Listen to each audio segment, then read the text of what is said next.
Good morning. Do you know what? It's actually the morning as well. It's the morning. We've still got 14 minutes left of the morning.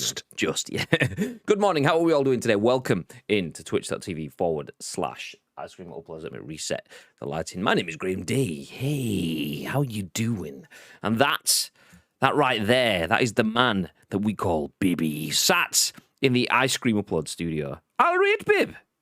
Good morning, Graham. I realise that I haven't put the chat TV on as well, so that's something that I will go and put on during the first news article.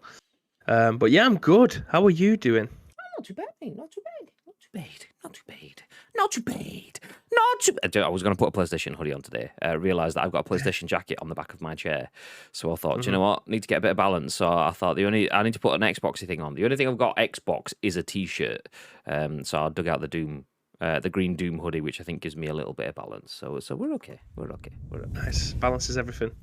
Goddamn right. I was playing, what was it? I was playing PUBG. I was PUBG on Saturday, and I had my PlayStation jacket on then, and we were talking about PlayStation a bit, and I was playing PlayStation in a squad of Xbox games. I just looked like full-on PlayStation fanboy, so I decided that I wanted to add a little bit of balance to the world today, which is what we've done.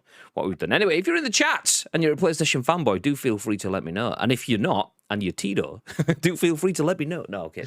The other Xbox fanboys are available. Anyway, if you're in the chat, do please feel free to get involved. If you don't know what this is, you don't know who we are, well, as mentioned, my name is Graham D. I'm joined by the man that we call Bibby, and we are Ice Cream Uploads. And in true ice cream fashion, this is The Scoop, the UK's #1 video game podcast, if we do say so ourselves. We go live on Twitch each and every single weekday around 10 a.m.-ish.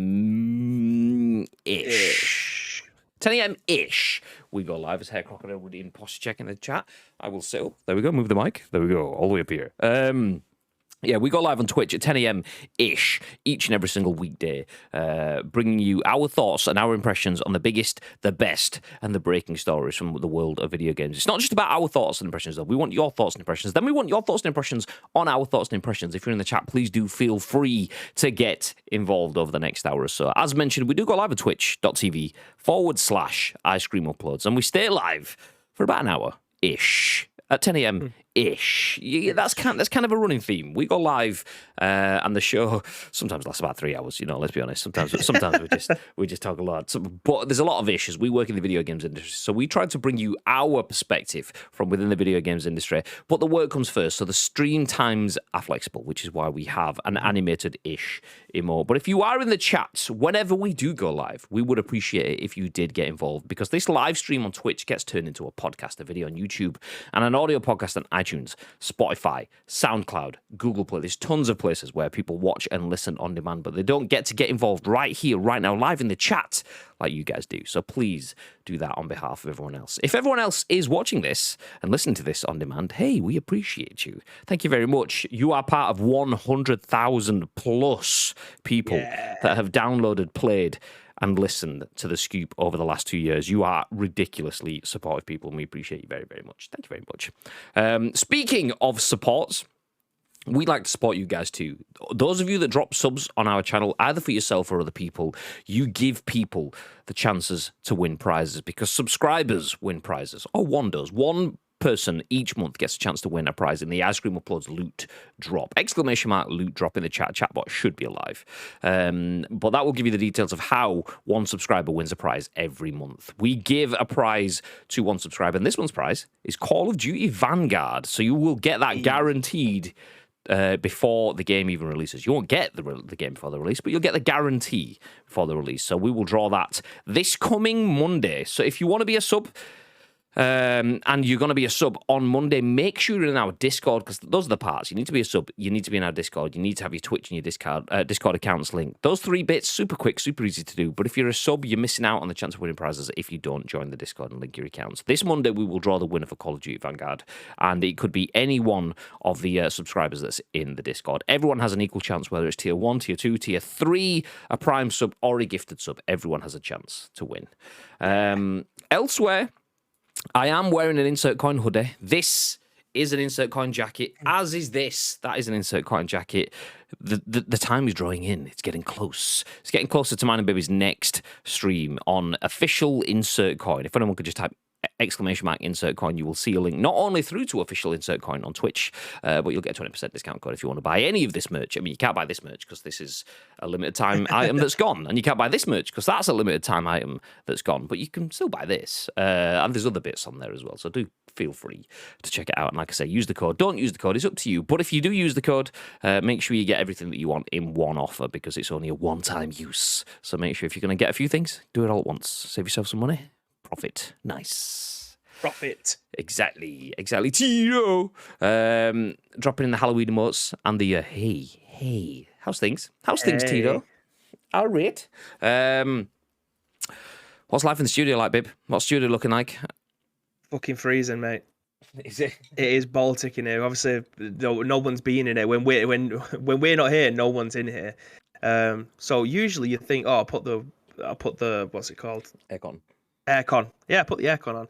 Usually that cools the room down, but there is no need for that this morning. Like, it is Baltic in here, and I'm not wearing a hoodie as well. I'm wearing one of my flannel top things that I actually took out the wardrobe. I've not worn it probably in about 2 years, both since we was properly back into the office again. So yeah, it's I should have worn my hoodie. It is freezing in here. Well, if it makes you feel better, I've got a hoodie on and I'm drinking cold coffee because it's nice. Nice. That's a cool there, yeah.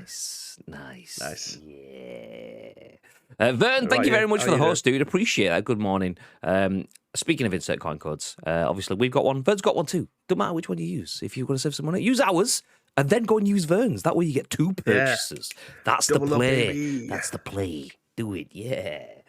How's things, Vern? How are we doing? Tito says, on holiday all week, attendance will be spotty. That's fine because my attendance is spotty as well. I was just telling Bibby that I have a dentist appointment on the Thursday and I'm off on the Friday. So I've got today and tomorrow. So yeah, although I will be on tomorrow evening and then back Saturday morning as well. So I'll still be doing the extracurricular streams. But yeah, my scoops will stop after tomorrow. So it's fine.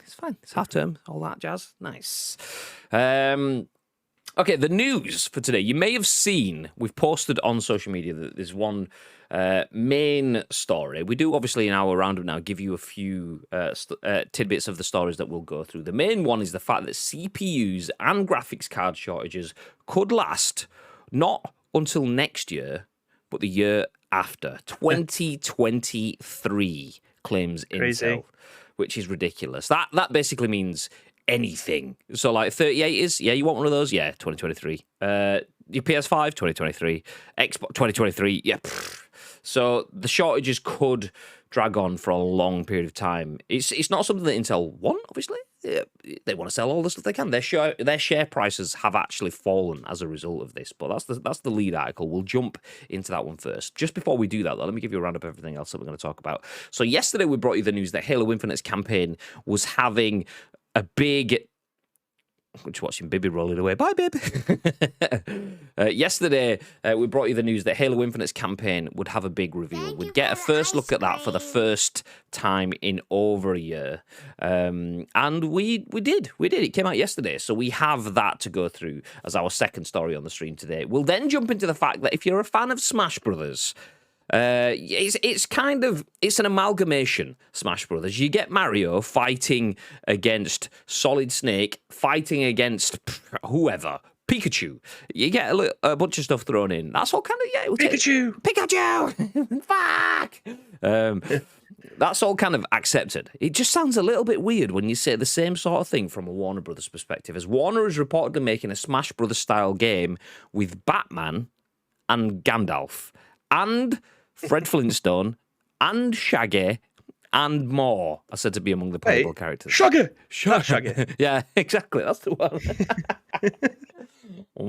Shaggy. It wasn't me, Shaggy. Exactly. I did hear a notification. Keys at 90, thank you very much for the host. Good morning. How are you doing? How are you How are you? Thank you very much for the host. Anyone that wants to drop a host, do you know what? We'll take care of it. If you don't want to hold on to that host, just pass it here. We'll take care of it for you. We'll look after your community. It's fine. You just take yourself a couple of seconds away. We'll look after your guys. It's fine. It's fine. We'll do that. No, we appreciate anyone that drops hosts, all the lurkers. As Vern says, big up the lurkers. 100%. We appreciate anyone that, whether you're getting involved with the chat or just got us on your third monitor while you're doing some work. That's fine. That's fine. We appreciate every single one of you. So they have revised it down. They originally said 2025 a few months ago. They actually said 2021 a few months before that as well. So it's all up and down, but we'll jump through that one. Before we do jump back into that, though, let me give you the final story that we'll be talking about, and that will be God of War PC. We mentioned this last week. Well, it's being outsourced to the studio behind the Dark Souls ports. That is a story from The Gamer, and that's the one that we'll wrap things up with, but we'll kick things off with the one that we've just mentioned then. Bib, would you like a 3080 graphics card, or maybe even an Xbox Series X? I mean, either of the. I mean, Xbox Series S at this moment in time, I'd be more than happy with that. Well, that's fine as long as you wait 2 years. According to this article, that's potentially possible. Jordan Midler at VGC says CPU and graphics card shortages could last until 2023, claims Intel. The computing giant shares have fallen 8% in part due to these shortages. So Intel has claimed that the semiconductor shortage, which has caused production issues and shortages for the PS5, Xbox Series X, and graphics cards, won't end until 2023. In an interview with CNBC, CEO Pat Gelsinger, or Gelsinger, I'm not sure how to pronounce that, has claimed that while the situation will gradually improve, it could be several years until it is fully resolved. Quote, "We're in the worst of it now. Every quarter next year will get incrementally better, but they're not going to have supply-demand balance until 2023, Gelsinger said. This is contrary to recent comments from AMD CEO Lisa Su, who has said that she expects the second half of 2022 to see supply increase. Console manufacturers have struggled with stock shortages for over 18 months now after the COVID-19 pandemic shut down essential supply chains and saw demand for gaming devices increase significantly as countries implemented social distancing measures. In September, Xbox boss, nailed it, Phil Spencer. Nailed it. It's because I saw it. When I look at it and I think about it, my brain's like, we could do this. We could do this together. If I don't, then my brain's like, why did you just catch me off guard? Xbox boss now. So in September, Xbox boss Phil Spencer said current console supply issues will continue into 2022. He told The Wrap that a shortage of chips, not of the fried variety, was the only thing stopping Microsoft getting as many Xbox Series X and S consoles onto the store shelves as it would like. Quote, "I think it's probably too isolated to talk about it as just a chip problem," Spencer said. "When I think about it, what does it mean to get the parts necessary to build a console today? And then get it to the markets where the demand is. There are multiple kind of pinch points in that process. And I think, regretfully, it's going to be with us for months and months, definitely through the end of this calendar year and into the next calendar year." So, I mean, it's not definitive. It's not definitive. Things are changing. Things have gone back. Things have come forward. As David said, they revised it just a few months ago. They're saying 2025. I think it depends on different sources. Intel themselves are saying 2023. AMD are saying late 2022. Xbox said it would have been at least April of the next financial year last year. And then they've said it looks like it's going to continue a little bit further this year. And in that one, which I'd not seen that statement, Phil Spencer said it's going to go through the end of this calendar year into next year.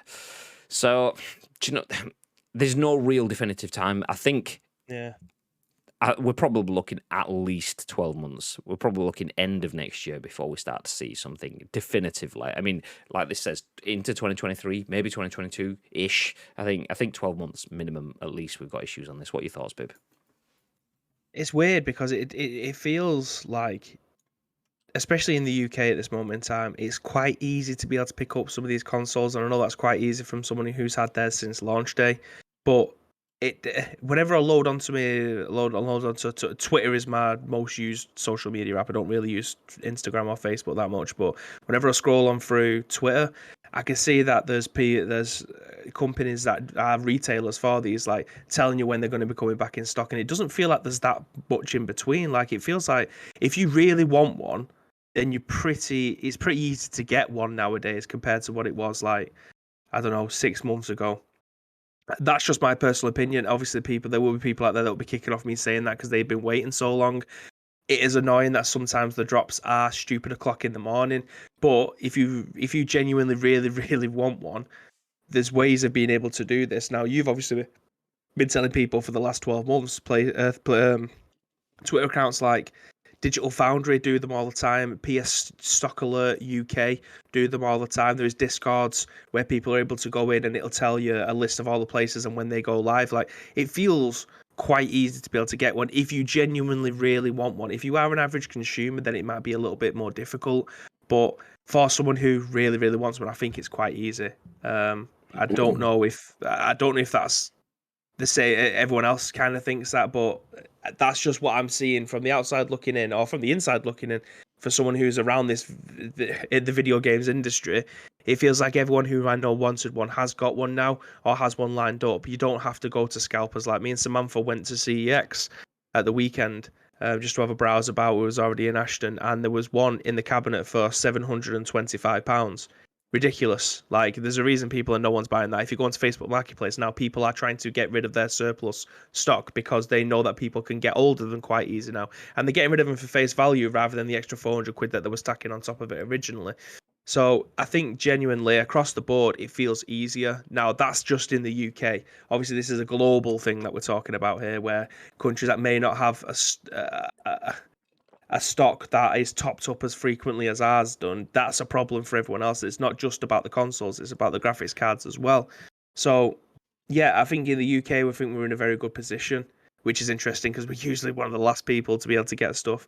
But from my perspective, around here it's pretty easy to get one. It's just a shame the rest of the world is like, it's quite difficult to be able to get hold of them. Yeah, no, I agree. We had this conversation yesterday, and it's maybe ethnocentric of us to say. I mean, ethno. I don't know if that's actually the correct phrasing for it. Ethnocentric is based off of your. I don't believe it's just beliefs. I believe it's like the world around you. I could be wrong. Feel free to correct me on that. But based off of our stance, then our viewpoint, based here in the UK, with our ability to access technology, we can find it pretty easy. In the grand scheme of things, not easy enough of I'm just going to jump in the car and drive to Argos and pick up a PS5 or Sainsbury's or whatever, like you would usually. But that link that I posted in the chat, PS5 Stock Alert UK, I mentioned it the other day. I mean, I've never been secretive of how I've been able to get hold of PS5s either. I'll tell anyone. So if I follow that account and have tweet alerts. When they tweet, they are usually one of the first ones to do so, that stock is live on Amazon or something like that. They've tweeted this morning that stock was live at EE for eligible customers only, which I ignored because it's not relevant to me. I'm not an EE customer. Same with BT yesterday as well, wasn't it? Yeah, and then they post updates like Argos will have more stock on the 27th. So tomorrow, around 8 a.m, Argos will have more stock. Online and in-store drops set to be on around 8 a.m. I managed to add one to my basket in my local store at 8 a.m. The last time Argos went live. So I tweeted a picture out saying, look, it's there. I can go and pick it up from one of the Manchester stores.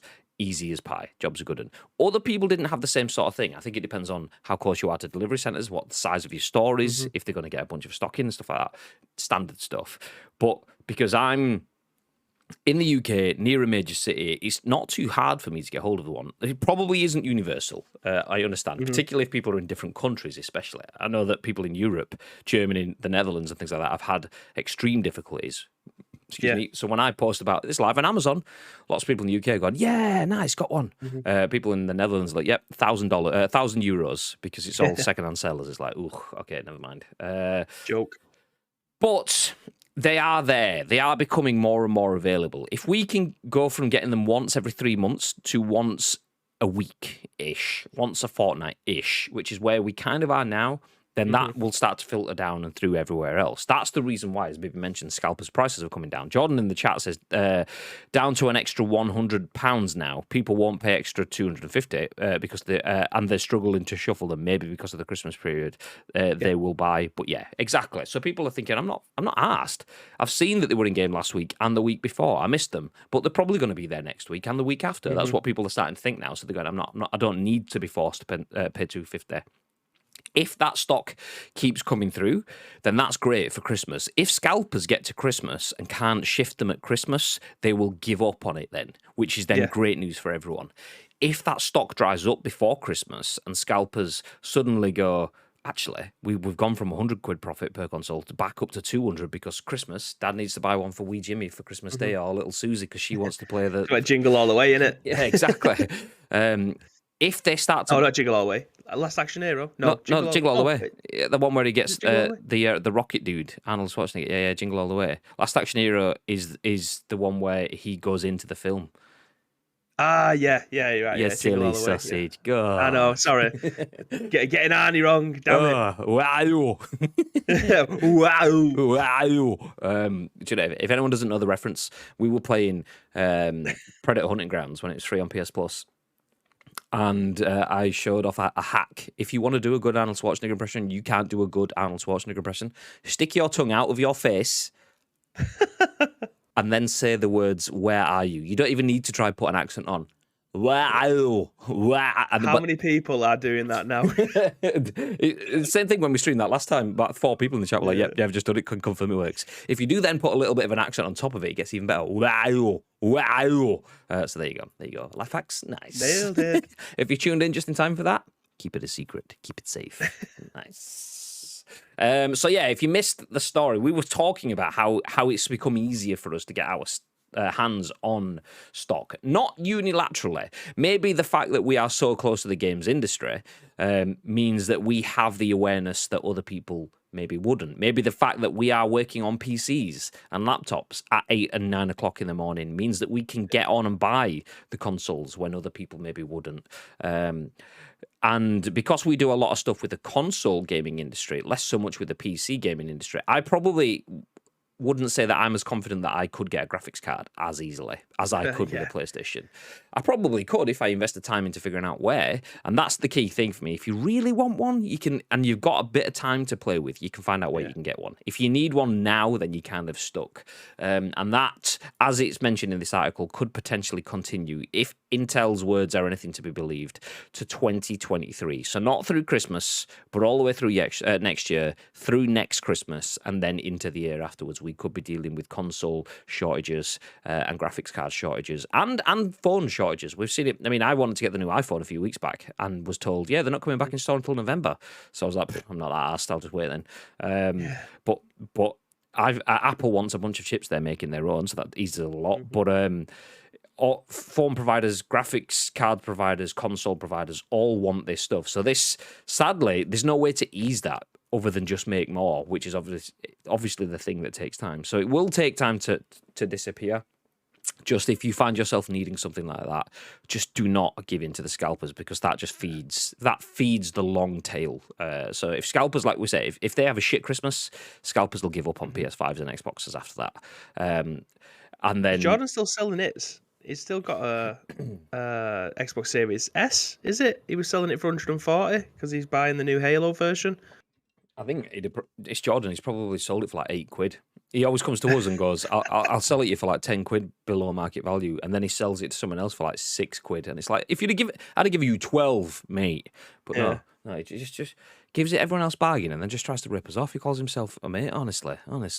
Nichio! Well, hello there. Good day, sir. Speaking of buying good stuff, those that may have been around on Saturday, when we were streaming PUBG, was chatting to Lotus, playing games with Lotus, and I was talking about my setup. If you haven't seen my setup, I have 3 Asus monitors. 2 of them are Asus ROG monitors, and I'm saying I have space for a 4th monitor, and I wanted...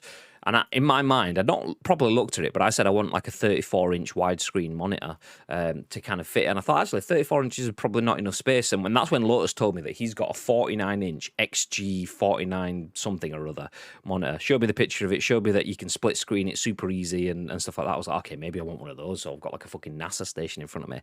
Looked at it, £800, thought, oh, that's pretty nice. I'll keep my eye out for one of those. Anyway, Nichio went and fucking found one yesterday for £300. Absolute bargain. God. £300 for basically 3, or 2. It's more like 2, actually. It's 2 27-inch monitors side by side with 244 hertz for £300. Absolute madness. So yeah, GG's. Wow. So yeah, basically Nichio has well-placed friends. Nice one, mate. Although that said, after having that conversation, someone, I think it was Spike in the chat, mentioned the Samsung Odyssey G9 monitor. and that looks fucking beautiful. That's the one I shared with you yesterday, babe. It looks like something from Star Trek. Yeah, it genuinely does. Like, you just want to be able to touch screen, spin something around, zoom in and pinch out and stuff like. Yeah, it's full mad. on Minority Report level stuff. Well, I love my office and my game station. It's just a little bit outdated now. So like my monitor, I've got one monitor from about 8 years ago. I bought a new monitor about 3 years ago, and obviously that's not a 4K one. And then I was sending you one yesterday, and then you sent me another one back that was even better for even cheaper. I was thinking, it's just. I've just got a PS5. I can't afford to be able. I've got a child on the way. My baby will be here. I can't afford all of this new shit that's going to be around me. Just lease out one of your Lambos for a day or something. You'll get it. It'll be fine. It'll be fine. Yeah, I suppose. Yeah, someone could do a HUD video in it or something. I don't know. NX says Series S, my Halo Series X got cancelled from Microsoft Store, not happening. Oh, actually, I remember you saying that the other day. Was that Saturday, actually? You mentioned that they'd cancelled it. Nightmare. Oh, no. Microsoft It saved you like 900 quid, though, wasn't it? Yeah. Bibby looks very professional, whereas Graham looks like he's a guest. Well, that's what it is, actually, to be fair. Speaking about professional, I mean, when I'm at home and Bibby's in work, I should be going to scoop nameplates off. And then is it split screen old? No, nope, not that one. I don't know where it is. Nameplate split. There we go. Nope, not that one. That's nameplates. Ah! Okay, I can't figure out where it is, but we do have a different overlay kind of thing. I'll leave it. A Bibby Studio. It says we're in the studio, but it's fine. I thought it was that one. Oh, it was that one. It just didn't work for some reason. Okay, I see you studio and Graham's home. So there you go. I'm the guest. Bibby's the full flannel shirt presenter, and I'm just some online token gamer knobhead that's just look at me in my games room of welcome to stuff. my crib. Yeah, exactly. Yeah, I would like to comment on the story of the day, please. Thank you. Mr. Lee HD. If anyone doesn't know Eternal Lee HD. You don't want to eat that. Mate. You don't want to eat that. Yeah. I'm not joking. How's things, dude? Are we good? I went shopping for a new car a couple of weeks ago. Even something like a VW Golf was quoted a 12-month wait. It's not just video games that relies on these same parts. Do you know what? Exactly. It completely like passes me by. TVs and things like that. Particularly if you're looking for a top-end TV. I completely forget about the car market. I mean, fucking Teslas have got about 72 TVs in them, and if one TV alone is delayed, then imagine having 72 TVs delayed. So, it's interesting that you couldn't find a VW Golf or anything. I mean, if it's an engine problem, I've actually got a couple upstairs in my PS4. You'll be able to get away with probably putting that in one of your cars. It's ridiculous. They need cleaning out, the ones upstairs, big time. I mean, the fan in my PS4 could absolutely full on power a VW Golf. To be fair.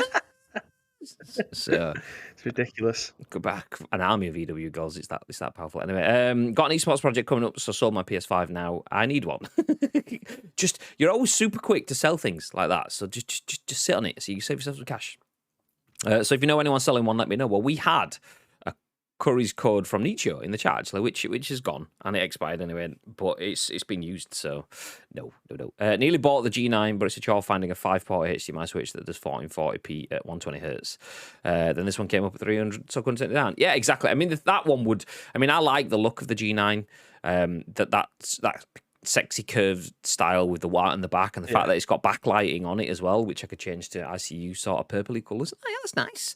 But I also have two Asus monitors here that would not look like that. So if I can get one that looks the same, then that would work for me. So that's ideally the one that I like. If I went for a G9, I'd have to find like 25-inch Samsung G screens that match it as well, which is just no need, overkill. Anyway, that's enough of that. CPU, graphics cards, consoles, cars, microwaves, Bibby's smart fridge that he plays Skyrim on, all are being delayed until 2023 and potentially beyond. Intel, the computing giant, has said that its shares have dropped 8% due to the shortages of the components within all of those items, and it will continue until 2023. So it's probably going to get better with each quarter, as the Xbox comments in the article mentioned. With each quarter, it will get better, but it's not going to properly balance out until 2023. So just be vigilant. Be vigilant. Okay, let's move ahead. Our next article. This follows on from yesterday's news. Yin-Poole at Eurogamer has this article. It says, here's a fresh look at Halo Infinite's campaign. Upgrades. Microsoft has unveiled a fresh look at the Halo Infinite campaign over a year since its last infamous reveal. Not infamous the game, but infamous the Craig scenario within the Halo universe. So the video below sets the scene for the campaign, which sees Master Chief fight back against the banished forces on Zeta Halo. I'm going to try keep that on screen. Whilst I read, it's like a 6-minute video.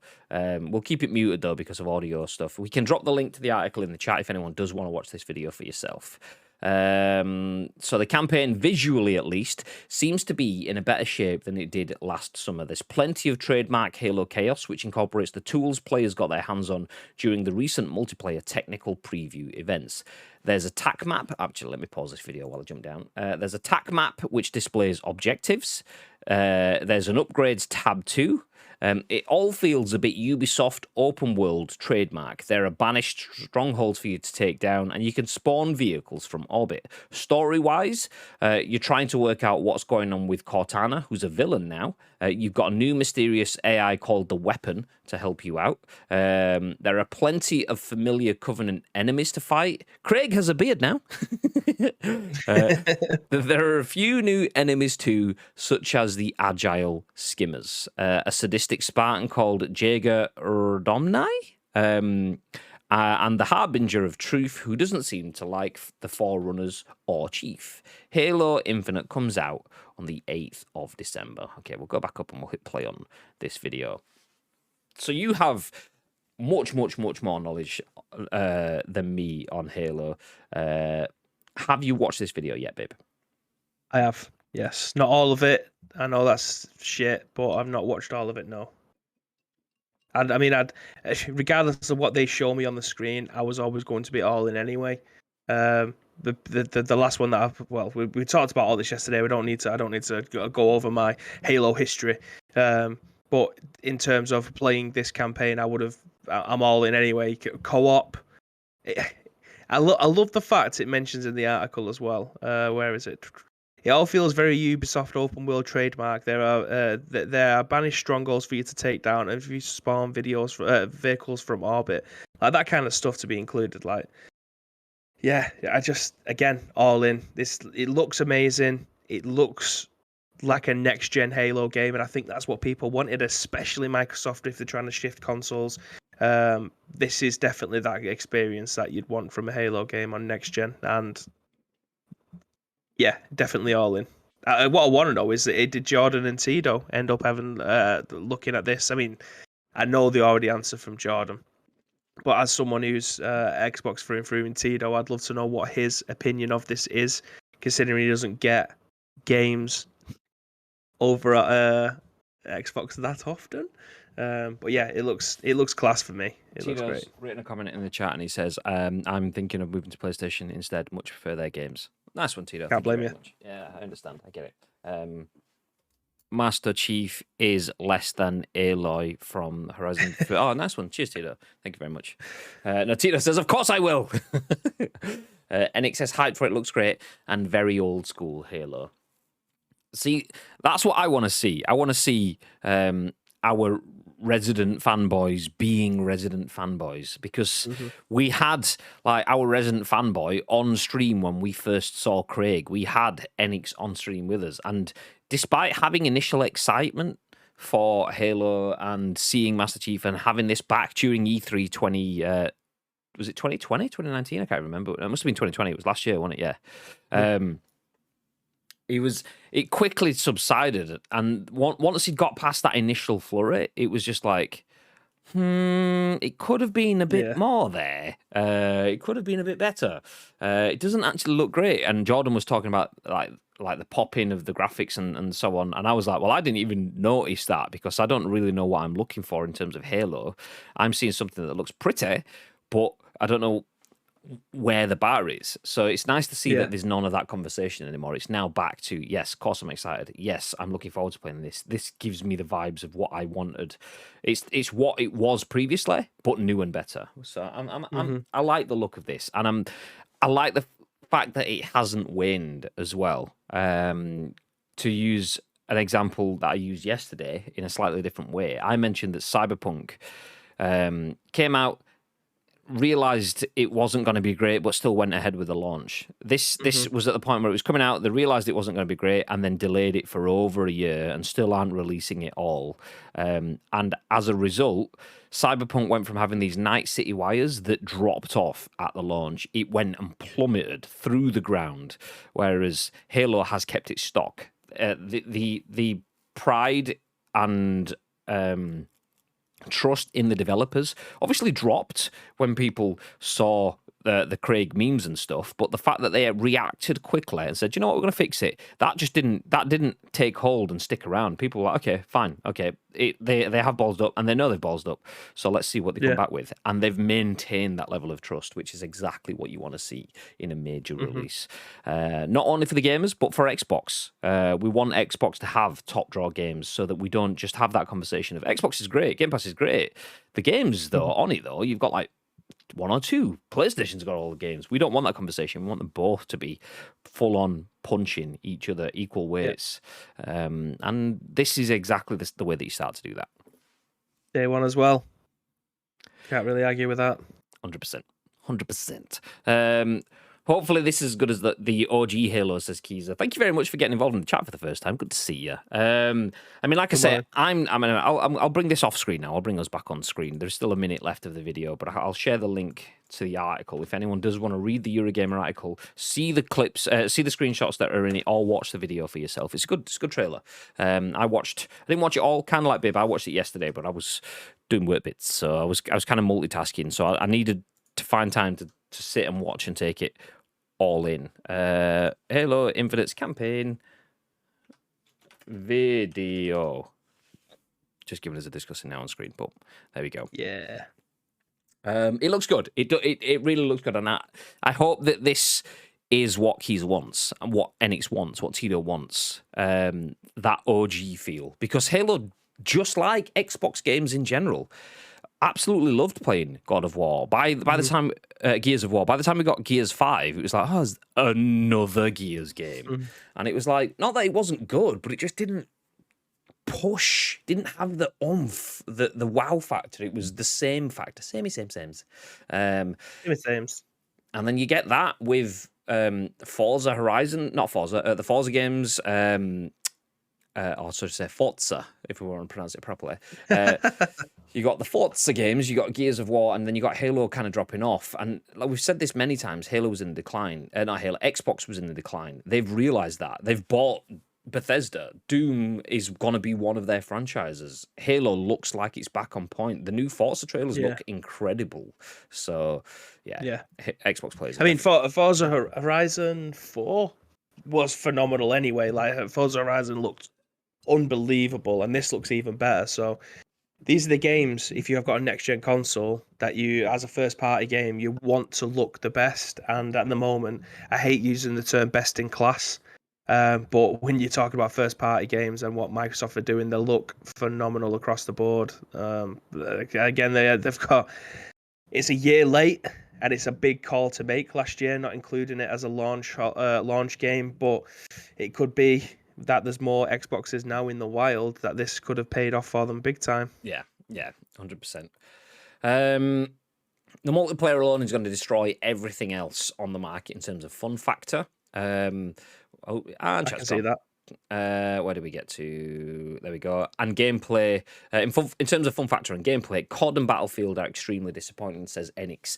I can see what you're saying. I also disagree. I can see that this would satisfy a large part of the market, but not my part of the market. It's like some of the things that people are liking in this is exactly what I don't like in this. Tito's saying, I love being able to grapple weapons and things like that. I don't really want grappling hooks. I don't really want like the flying into the skies and the stuff like that. So this will satisfy a large chunk of the market, but not I wouldn't go as far and use the hyperbole that you've put in. This is going to destroy everything else on the market. No, this is going to satisfy an area of the market that has been underrepresented. The closest thing, in my opinion, that we've had to Halo gameplay has been Apex Legends in that sort of sense, and that's not even the close. Obviously, if you look at things like Splitgate and things like that, then you obviously. But I'm on about like market leaders. Then Apex is probably the closest to that, and Apex is probably the shooter that's going to be least likely for me to play. But there is a huge market for that. So in terms of that side of the market, it will destroy everything. I think there's still. I don't think it's necessarily going to rain on COD and Battlefield's parades, particularly because the Warzone element in terms of the Battle Royale, the continued service, the involved users already. Call of Duty has something good there. Battlefield, there's already questions of whether that can keep up with that. And Halo is having something, if I remember correctly, but they haven't quite announced it or something. But until they have something that sits in that gap, that live service that's easy to drop in, continued play stuff, it will satisfy. Like a multiplayer community is essentially the esports community. It's not like for like, but that's essentially what it is. People that watch multiplayer are generally the core esports community, because multiplayer doesn't have the narrative or a story or a build-up process that a battle royale does. So it will destroy a section of the multiplayer market. I'd go as far as that, but I wouldn't say everything else on the market. It's a different kind of shooter, isn't it? Yeah. Emin Lotus says Halo fell off over a decade ago. It did, but it's nice to see it finally coming back. Thank you for joining in the chat as well this morning, first time. Hey, how are you doing? Afternoon. Oh yeah, good afternoon. That's the one. It did fall off, and it had kind of remained off. So I mentioned Forza being another one of those games. I can't find it. Tito did have a comment saying, no, it was Bibby said Forza Horizon 4 was decent, and it was just kind of it. If anything, it was kind of pulled down by the games around it. Forza Horizon 4 being so good, just didn't feel like it had the cut through, because like if you have Gears of War and it's amazing, Halo and it's amazing, and then we've got world-class beautiful racing game and it's amazing, it's like, yeah. But racing games don't seem to be the cut through anymore. So it was that was kind of like a victim in terms of like the big guns around it fell short, which kind of dragged that down, which was a shame, because the Forza games have looked fecking incredible and played exceptionally well as well all the way through that period. Halo 4 had a great story, bad multiplayer. Halo 5 had a bad story, but probably the most complex arena FPS multiplayer. Strange that Battlefield moved away from the physics sandbox arena, and Halo have run into it head first. Yeah, it's looking around, seeing what everyone else is doing, and trying to figure out, hey, what do we do? How do we go for this? Where can we go? And the better brands stick to their true core and evolve. The more confused ones look at what someone else is doing and jump into their line, which I kind of feel that's where Battlefield may have gone, you know. Battlefield is the game that I was most hyped for out of all of the big summer releases, and I'm just not bothered about it now. Seeing the impressions, seeing the content that came along with the betas, things like Halo have just remained on course to be what they were meant to be. Battlefield feels like, where's the Battlefield bit? I mean, you spoke about Portal, you showed us bits from Battlefield Bad Company 2, so I was expecting Battlefield. I mean, I get that, but where's the Battlefield? And it feels like it may have lost some of its true core. Saw a review that said Halo multiplayer was fun because of the crazy stuff you can do. Halo peaked at about the third installment. I still want a proper new Forza game, should I say, not Horizon. Don't forget Sea of Thieves. Honestly, boys, Sea of Thieves is an absolute beast of a game now. It's generally my top 3 games of all time. It's that good. The Series S and X optimizations are outstanding too. I know actually quite a few people, like Shogun Ash Live, he's been back in that just this last week. That is a proper redemption story sort of game. That's a game that people will often say, Summit 1G pretty much saved that game single-handedly. He started playing it and everyone else started playing it, and then it's gone from there, which I get what they're saying. He kind of brought the focus back onto it, but the game itself has grown and has become exceptional, that it's a bit harsh to say that Summit has saved that game. They've saved that game. Summit's just helped with the exposure for it. So Sea of Thieves, absolutely an exceptional game. But that's another one that's kind of like Forza, that it's... not really a headline title, not for everyone, not mass market, not like a Gears or a Halo could have been. It's kind of like being a game that's had some rough patches, but is exceptional. But it would be so much bigger and better. Bigger and better air quotes words that like talking like in terms of appeal approach, acceptance. If the other games around it would have just held like their own, then it'd have been like, okay, Sea of Thieves is like not just a diamond in a rough, but it's in a full collection of diamonds. And it's a shame, but that's where Halo coming back now helps all of those games, because Halo is great. If Gears comes back to being what it was for Gears 1 and 2 and start to drop off by 3, 4, I don't think I touched at all, and 5 I didn't touch at all. If those games can get back to where they were before, games like Sea of Thieves will absolutely thrive in that sort of environment, 100%. Honestly, I do think the first game was the peak because it was its own thing and stood out so much for a 2001 game. But yeah, up until 3, it was still pretty good and polished. Well, hopefully it's back. I can agree, but looking at it as a trilogy like it was looking to be the end of the 3rd, the 4th and 5th were disappointing. That can always be the case as well, though, because, I mean, if you think of video gaming back then, games didn't live forever, so to speak. It was always a story, just like it was with films. You'd make a game, possibly a trilogy, and that would kind of be the idea of it. People didn't really know and understand a thing beyond that, but we're into 50 years of solid video games now. Well, 30-ish if you're looking at in-home sort of video games, but 50 years-ish. And realise that games can live forever. One game can live forever, let alone series. So I think with that knowledge coming into this, you'd kind of expect Halo Infinite to be coming at it from a different perspective, and hopefully that's what they've done, but keeping the freshness and the feel of what's happened previously. And with all accounts considered so far, it looks like we could be on for that. I have no idea how to pronounce this. Sel Poivre. Thank you very much for the follow. You have to get the tone going up at the end. Thank you very much for the follow. How are you doing today? So we have just finished up talking about the fact that Halo Infinite's campaign has a new video. If you want to see all the details of that, the campaign will be coming out later this year. The duo/co-op campaign will be coming out next year. That's when I will jump in. Bibby may play it on stream before then. You never know. You know what Bibby's like. He likes to dabble, and is a fan of Halo. So I will sit back. I will watch with bated breath, and then maybe we'll jump into some co-op campaign with him next year. If you're interested in it, do feel free to go watch the video. It's about 6 minutes long. It will give you an update. Also, on that, I think it was GameSpot yesterday posted something on social media where they took the 2019 video or 2020 video and the 2021 video and put them side by side so you can see what it looked like then versus what it looks like now, and you can see the differences. You can see they've put the effort into this. It does make you ask, why did you just put that out before when you were building up to launch? That wasn't like an early access. How could you have been happy with that? But even still, forgetting that, you can see that they've definitely pushed it on a lot since then. Moving ahead, would anyone like to play Smash Brothers with Fred Flintstone? With Shaggy, not Shaggy, but a raggy Shaggy. What about Gandalf? What about Batman? Well, that's something you potentially can do. Chris Scullion at VGC has this article that says Warner is reportedly making a Smash Brothers style game with Batman and Gandalf. Fred Flintstone, Shaggy, and more are said to be among the playable characters. That's the title and the tagline. If that's not got you interested, then you might as well give up on video games. I mean, maybe not, even if it's not out of curiosity, just out of like the weird and wonderful kind of bits, as I talked about on our social media post. Maybe a bit weird, potentially wonderful. Let's see.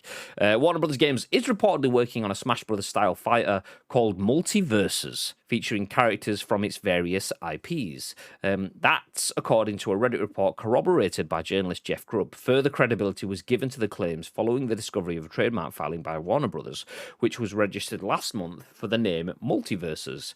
The Reddit post claimed this weekend that the game was being handled by Mortal Kombat developer NetherRealm Studios, is based on Super Smash Brothers, and is a tag team game, though the poster wasn't clear on what this meant. Grubb confirmed on Twitter that he was aware of the project and that it was real, adding, "But it's not a NetherRealm game. Come on." The reporter had claimed in August that NetherRealm was already working on Mortal Kombat 12, prioritizing it over its DC superheroes Injustice due to uncertainty over its future with parent company Warner Brothers Games. According to the Multiverses claim, the list of characters in Multiverses includes Shaggy from Scooby-Doo, Gandalf from The Lord of the Rings, Tom and Jerry, Batman, Fred Flintstone, Mad Max, and Johnny Bravo! You want to see me call my hair really fast? Fucking yeah. Okay, damn right, baby. The leak claims that one of the inspirations for the game was an Ultra Instinct Shaggy meme, in which fans designed Shaggy from Scooby-Doo to look like he was in Dragon Ball.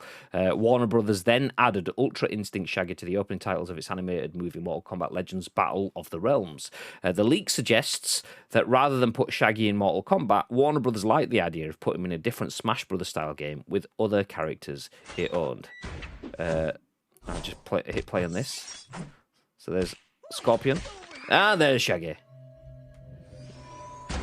Nice. So Warner Brothers has mixed its IPs a number of times in the past. Lego Dimensions, which was published by Warner Brothers Interactive, combined numerous characters from Warner Brothers franchises, including the Lego Movie, Batman, The Lord of the Rings, Harry Potter, Scooby-Doo, Gremlins, The Goonies, and Beetlejuice. The recent movie A Space Jam: A New Legacy also centered around the idea of the Serververse, a world set inside Warner Brothers Studios containing all its universes and characters. Over the course of the movie, worlds from numerous other Warner Brothers properties are visited, including Austin Powers, The Matrix, Casablanca, Mad Max, and the DC Universe. Okay, babe. Yes. Smash Brothers with Batman, Gandalf, Fred Flintstone, Shaggy, and Johnny Bravo. Yes or no? Go. Massive dub. Massive dub. Again, yeah, adding things like Beetlejuice and Gremlins and Harry Potter and just various other IPs that they've got. It's going to be banging. Listen, if Nickelodeon can do it and make a Smash Brothers out of their characters, then absolutely Warner Brothers can do the same thing. That Nintendo Smash, as from what I can see, done quite well. I don't think it's going to be the new Smash Bros in terms of the fighting game communities. That's going to be their go-to games. Like, no one's rocking up to a fighting games tournament and saying, "Have you got Nickelodeon Smash?" or whatever the fuck it's called. But this, I don't know. It's always the characters of a game that makes the game. I feel like Smash is iconic because it has pretty much one character from every single video game ever, and now Warner Brothers is doing their own, and it could be like one film icon from everything that they've ever owned ever. Yeah, but yes, please. Yes, please. It's bizarre, but in a good way. I think same sort of thing in terms of the Nickelodeon one. The mainstream fighting scene are not going to be all over this. That said, Smash Brothers did. Although Smash Brothers is Nintendo, and Nintendo is different from the rest of the gaming world. Nintendo gets a freedom at doing family sort of things over others. Splatoon was an esport for Nintendo for a good chunk of time, and that is just like firing blobs of paint at each other. But that's because it's esports and the mechanical functions of a shooter game, but wrapped up in the skin of a Nintendo game. And Smash Brothers is the mechanical functions of a fighting game, but with the skin of a Nintendo game. This, I'm not sure it'll work multi-platform in that sort of sense. I think it could be good in terms of it'll be a nice little bit of promotion and so on, whatever. But Smash Brothers had people waiting with bated breath up until just last week when they announced the final character for Smash Brothers, and it was a massive letdown from all intents and purposes. From what I heard, I'm not a Smash player. I don't see this having that level of attraction. I mean, there are a lot of fans in there, but Batman fans are Batman fans. Lord of the Rings fans are Lord of the Rings fans, and Johnny Bravo fans are Johnny Bravo fans. Yes, they can cross over, but generally, if you're going to hang your hat on one tent post brand, it's not going to be, well, I'm a big fan of Lord of the Rings and Johnny Bravo. You don't usually get the same sentences put together, so you probably won't get the same level of hardcore fandom around that as you do against the Nintendo titles. I'm not convinced that this would be as big a success, but I am ridiculously excited to. What is Johnny Bravo going to be like? Guile? He's going to stand there and comb his hair up and lob the comb at him for his sonic boom kind of thing. Yeah, because this isn't the first time that Warner Bros. Has got into a fighting game. Like, they've had Injustice, they've had 2 of those. I mean, the mobile game as well, so you can probably count 3. For all intents and purposes, I really enjoyed those games. I don't know whether or not it's a FGC type game where people are going to be competing for money at these events playing those games. Again, I'm not really in the fighting game community. In fact, I say not really. I'm not. I'm as far away from it as possible because I'm shit at fighting games. But I don't see that many people playing it money for Injustice. It always seems to be something like Tekken or Street Fighter or Smash. So having another game like Injustice, which it isn't, is the exact opposite. It's the polar opposite of what Injustice is. Another fighting game from Warner Brothers. They can have fun with this one, I suppose. But having characters like Beetlejuice come into it would be fantastic, especially from a marketing standpoint. I mean, Beetlejuice probably hasn't been relevant for like 25 years, albeit that it is a fantastic film. In pop culture nowadays, is it as relevant as it was? Where are people going to be fighting to be playing as Beetlejuice that aren't our age? Are we fighting for Johnny Bravo, like you said, like the cartoons that we've grown up with? And I don't know whether or not Johnny Bravo is still going on like Cartoon Network nowadays. I'm fairly certain it would have. I think the last thing I heard with Johnny Bravo was that because he's basically a big, massive male chauvinistic pig, sexist, and all that sort of shit, that it was comedy that wouldn't work in the same way today as it did back then. I thought that was the end of Johnny Bravo. So I'm interested to see how Johnny Bravo exists in that list. Would they stick with the same theory and mechanics? He was basically a lecturer sex pest, really. Would that work in today's world? Would they change what Johnny Bravo is in that sort of thing? Everything else in that list, you'd rather not have it at all, wouldn't you? Yeah, you do. So I don't know. It'd be interesting to see how that goes. Fred Flintstone is Fred Flintstone. Mad Max is Mad Max. You get that. Would Mad Max be a Tom Holland sort of Mad Max, or would it just be generic Mad Max kind of thing? Is the one in the video game Fury Road, was that Tom Holland, or was that just Mad Max? So was Tom Holland Mad Max? It was Tom Hardy. Tom Hardy, that's the way we go. As I said it, I was like, is there an alternative universe here? I love the way. I love the way that you thought about it as well. Like, is it? Is it? Have I seen something that I haven't? That would be pretty gritty, though. I don't think I've ever seen Tom Holland be in anything that's quite gritty. So that would have been interesting. Not sure it'd work. Not quite the same. Not quite the same. Yeah. So yeah, Batman, Tom and Jerry. You can't really go wrong with Tom and Jerry. It is what it is. Gandalf. Oh, Tom and Jerry. You shall not pass. Knocked straight off the edge of the Smash Brothers thing. That's what it's going to be. Great. If they don't have the SWAT cats, it's a no from me. If anyone doesn't know what SWAT cats are, then you've not lived. Fecking exceptional Cartoon Network cartoonage. Same era as Johnny Bravo as well. Ridiculously good. What was Tom and not Tom and Jerry? Top Cat, was he Hanna-Barbera? Yeah. The most tip-top Top Cat. Although I'd kind of I think was Scooby-Doo bought by something. I'm not sure if I don't know. Do you think Tom Hanks signs his email or emails off as thanks T Hanks? No, just T Hanks. That's all he puts. It doesn't have a best regards. It just has that, so it's multi-purpose. That's quality.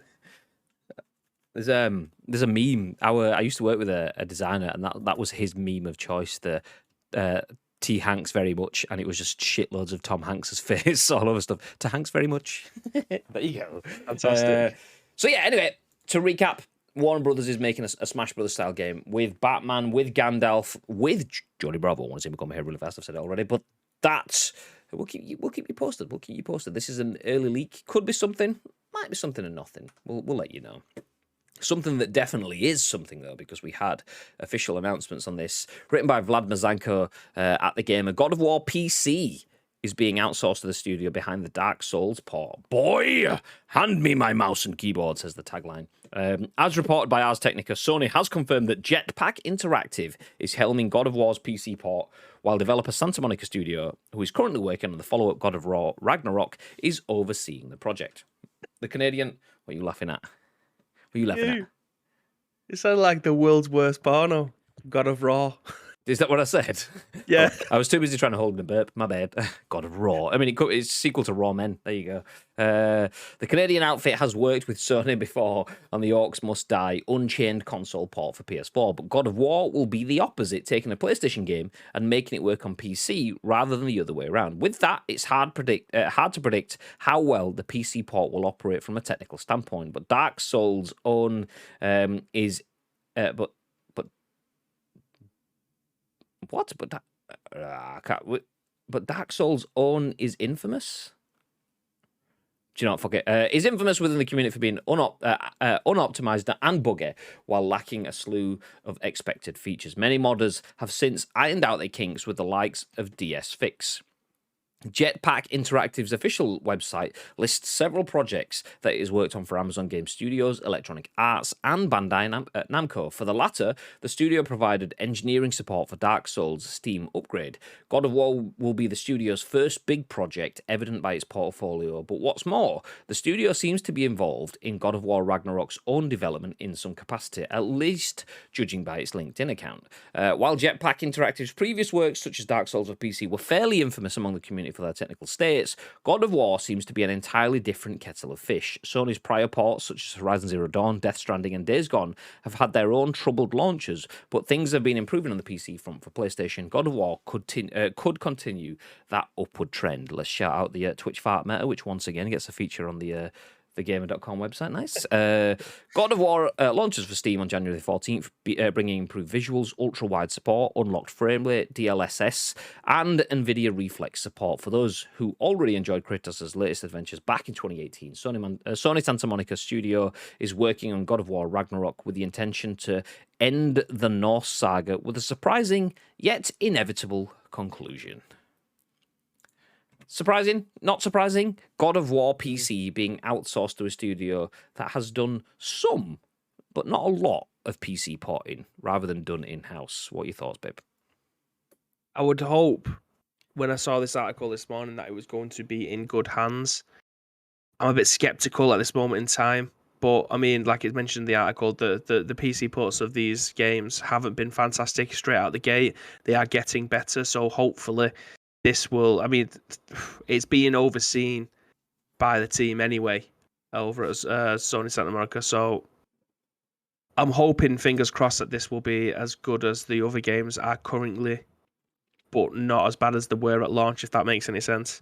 Yeah. I think they've got a long way to go to try and make it as good as it possibly can be at launch. It will inevitably, like every single game seems to be at this moment in time, a little bit buggy at launch. Especially when it's a port rather than a game that's being built just for the PC. But yeah, I was hoping that it was going to be in good hands. I'm not too sure at this moment in time if that's going to be the case. I think it's just one of those we got to wait and see sort of situations. I mean, PlayStation are not going to let one of their prize ponies look shit. Let's put it that way. Yeah. So, Jetpack Interactive, they are the ones that are helming the PC port. As mentioned in the article, they have a bit of checkered history when it comes to PC ports. Dark Souls is the one that you mentioned a few times in the article.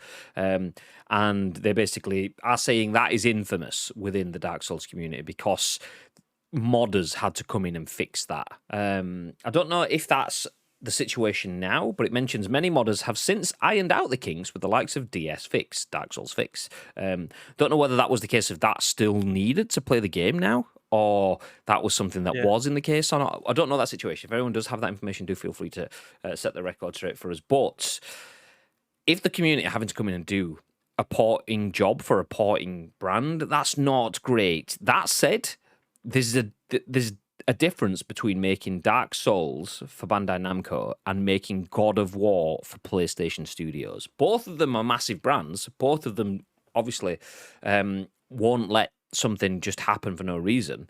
But if anyone is gonna eat costs and say, look, do you know what? Fuck it, we'll delay the game. We'll release it in a window that's not ideal. To ensure that the brand is held at a high level, that is got to be PlayStation. PlayStation are like, okay, well, if you don't do it properly, you're not doing it at all. So even if Jetpack Interactive are going, okay, we need to put this out because we need to start making money, because if not, we'll go bust. I imagine PlayStation are like, well, you need to figure it out because we're not releasing our game that's not crap. So this will have to be on the money. No doubt there will potentially be bugs, as we've seen with the games that he mentions in it. Try to find it. So they got Horizon Zero Dawn, Death Stranding, and Days Gone. All three of them big games. Two of them particularly, Days Gone, I would probably put in a different category, because obviously PlayStation are happy enough to let that potentially disappear. Maybe just not sort of secured a sequel just yet. Whereas Death Stranding, obviously Hideo Kojima fronted, has the director's cut. Horizon Zero Dawn already has a sequel. Those two are massive. And if they can have bugs, you can expect some, but it can't get to the point where the community are having to add their own mods to make the game playable. PlayStation won't allow that. So it'd be interesting to see how it goes. For me, God of War PC being outsourced kind of makes sense. Sony Santa Monica have massive games. God of War was huge. And rightly so, it won Game of the Year awards.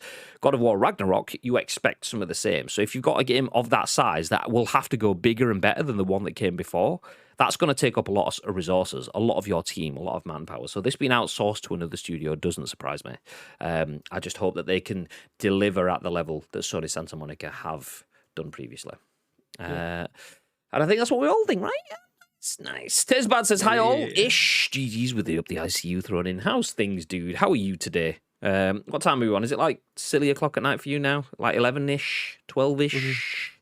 Appreciate you dropping in, but we are going to drop out. Thank you, everyone that has joined us for a second scoop of the week. If you want a second dose, then thank you very much. You can, if you just tuned in, though, you can watch it back on Twitch, or you can watch it on YouTube a little bit later on today. We will be back with the next installment, though, tomorrow morning. Don't forget, tomorrow is a double day. It's a double dip day. So we'll have the scoop in the morning. We'll have some PUBG in the evening. That'll be followed by another double dip day on Thursday, as we have the scoop in the morning, followed by FIFA Frenzy in the evening. So if you join me for PUBG tomorrow evening, join Bibby for some FIFA on Thursday evening. Then we're back to the solo streams for Friday, Saturday, and Sunday. Don't forget, we do stream on the weekends now. We'll bring you more PUBG and some Back 4 Blood action on Saturday and Sunday, 10 a.m.-ish in the morning. We do stream 7 days a week. That's bloody good. Don't forget that. Not a lot of channels stream 7 days a week, especially channels that are doing it part-time alongside a full-time job.